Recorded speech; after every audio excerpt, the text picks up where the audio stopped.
So entrepreneur.com released an article that says why hustle culture is toxic for your business. And it basically went on to say some phenomenal things that I really think we should pull out. And it says hustle culture creates unsustainable expectation.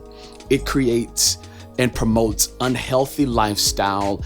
It promotes burnout. It's just toxic altogether for your business. And as a millennial, I understand that our generation thrives off the hustle. We thrive off the grind. We thrive off of getting things done, sometimes just for the sake of status and to say that we were able to accomplish something and were successful at something. But it's interesting that an entrepreneurial website says almost opposite of that we don't need to be hustling all the time. We don't need to be grinding all the time and just going overboard all the time, because it's unsustainable. It does not sustain itself. We actually have to keep going back to the hustle, back to the grind, because we built nothing that is sustainable. And in John chapter 6, Jesus is chilling and these guys come up to him and are basically asking him for bread. And Jesus says to them, you're coming to me because you saw me perform miracles. You're coming to me because you saw me do phenomenal things. Basically, they were trying to use Jesus because he's Jesus. I mean, come on. They want more bread. And let's modernize that to millennial culture. Bread equals money. So they were coming to him wanting more stuff. And Jesus says, don't work for stuff that can be spoiled. Don't work for stuff that can vanish overnight. And that's what money can do. It can vanish overnight.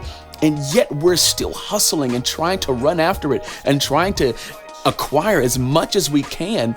And in one night, in one instance, it can all be gone. Jesus says, rather, come to me, hustle for me. Well, you don't have to work for him, but run as hard for me as you do after money. Why? Because I am the bread of life. I have something that will cause you to never hunger again. I have something that will cause you to never thirst again.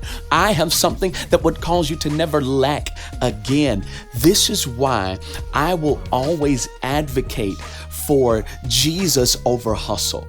Why? Because if you keep trying to hustle, you will have to be the one that sustains the hustle. But if you run after Jesus, you don't have to sustain hustle because he will supply your every need. Now, we're all up in arms about the coronavirus and about getting sick, and everybody's buying hand sanitizers, and we have no more toilet paper left on the shelves, and we're talking about the virus itself. But there is something that nobody is talking about on a global scale. Well, at least the social media isn't talking about it. Our stock market is plummeting. It's going in the ground, like it is dying by the day. People are panicking because of the stock market. People are scared because of the stock market. All because why? They were going after something that could spoil. And what has spoiled it? The coronavirus. We didn't expect it. We didn't plan for it. We just kept running and trying to grind. And here it is. All that we've worked for and all that we've grind for has now come to an halt. When in the first place, we should have never been running after it. We should have been running after God. Why? Because God is going to be the one that will sustain us like he's been sustaining us, like he's been making ways, like he's been opening doors.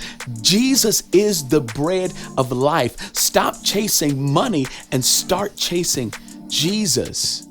Don't keep running after the hustle, because what happens when you don't have the capacity to hustle anymore, or somebody out hustles you? Then you become kind of irrelevant, at least to modern culture. So my question is the hustle really worth it?